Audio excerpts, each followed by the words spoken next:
In this Star Wars Battlefront Classic Collection video, we will be taking our very first look at the game, including how multiplayer works with your own custom games, its new menus, some gameplay differences, settings, and more. Before we do get into everything though, make sure you do subscribe to this channel so you won't miss any future Classic Collection videos. Firstly, if you are watching this video not long after it has released, you are probably wondering how on earth am I playing the game? Well, ahead of its official release, it is available in New Zealand and you can change your console location on Xbox to New Zealand, so it unlocks early. Anyway, on to how the Classic Collection package is actually presented when you boot it up.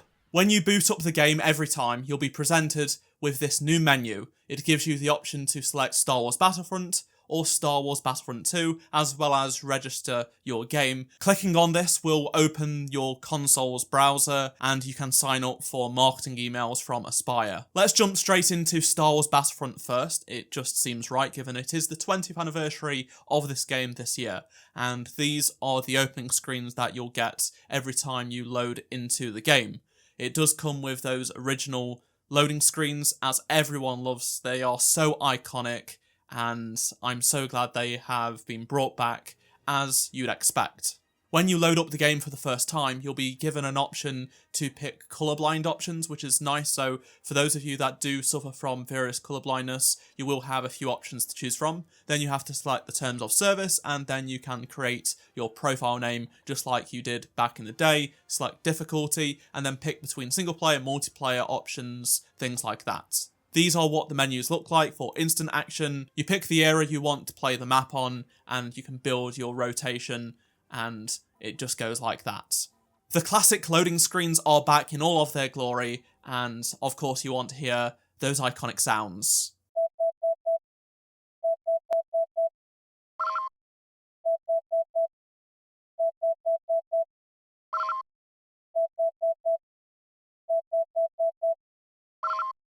When you first load into an actual game, the default point of view is actually first person. Now, in Battlefront 2004, if you press the left thumbstick in this game, it will change from first person to third person and vice versa, but you can also change it in the settings as well. Let's actually take a look at the game options. So you have viewpoint, colourblind options, friendly fire, auto aim, sticky reticle, streamer mode, which is a very nice addition. Thank you very much, Aspire, for that. Instant action heroes, the difficulty, tooltips, and you can reset things as well. On to controls now. This is what the control menu looks like on Xbox. I'm playing on Xbox. I don't have the PC version. It's not unlockable at this moment in time. Let's now take a look at multiplayer options. So in the main menu, when you select multiplayer, you'll have quick match, join, or create. And if you select join, it will come up with a server browser. Create will allow you to select the map rotation, as I'm showing you on screen right now, and the era, along with change the server options as well.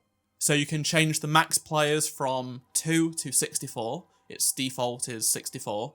There is AI units per team, team damage, aim assist, show player names, heroes off, teams auto-assign min players to start, and more. I actually started the very first server, and a couple of people did join, but it wasn't full because not many people are playing this way this early at this moment in time. But there will be dedicated servers, as you can see, from Aspire. Let's now dive into Star Wars Battlefront 2, and it's very similar as you'd expect, just like the original game.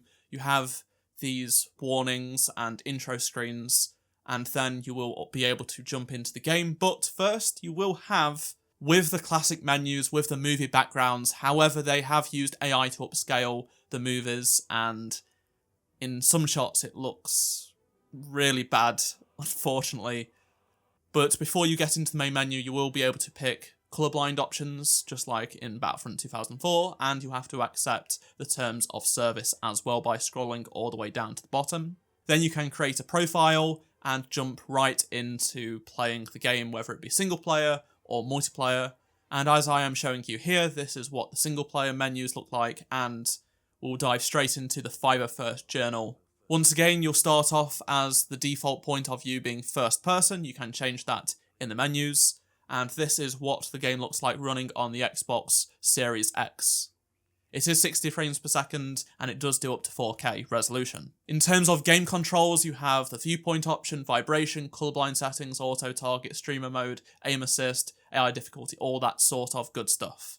The control menus are very much similar to what we got in the original game as well. Just like in the original games, you are able to have a custom preset, along with change the sensitivity of your Y and X axis, and then change the functions of various buttons. 2-player split screen is included as well, alongside career stats. Yes, that's right, the career stats are back, everyone's starting from a clean state, and that's all there. No leaderboards for multiplayer though. This is what Galactic Conquest looks like. It does look a little bit better in my opinion, I think, with the Galaxy view. They've stepped up there, and this is what the bonuses menu looks like as well. It all looks great, and this is a fan favourite mode. Many people will be spending many hours playing in this classic collection. This is what instant action looks like, very familiar. You'll be able to pick the map and then mode, as well as the era, and it's pretty quick, it loads straight in, as you'd expect with the fast drives in these consoles. You do have options available to you as well to customise your instant action experience. On to multiplayer now, and you'll have the option to quick match, search, or create a game. And it's a very similar menu to instant action. You also have the options available. You can select the max ping, era, dedicated host, game name, maps, all that sort of stuff. This is the server browser. You'll be able to see the name of the server you are joining, the map, how many people are playing, as well as the ping, and all of the other settings they've got tweaked. You'll be able to customise your multiplayer match however you like for the individual modes, so you can pick how many AI you'll see, the max players, warm-up time, points needed to win, things like that. So you've got a bunch of power to pick and choose how you want to run your server.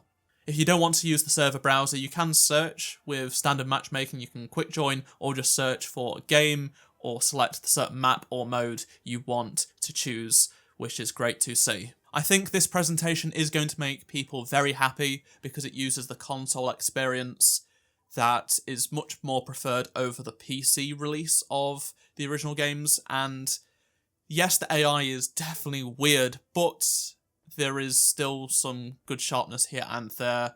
I'm not a huge fan of the font personally, but it is what it is.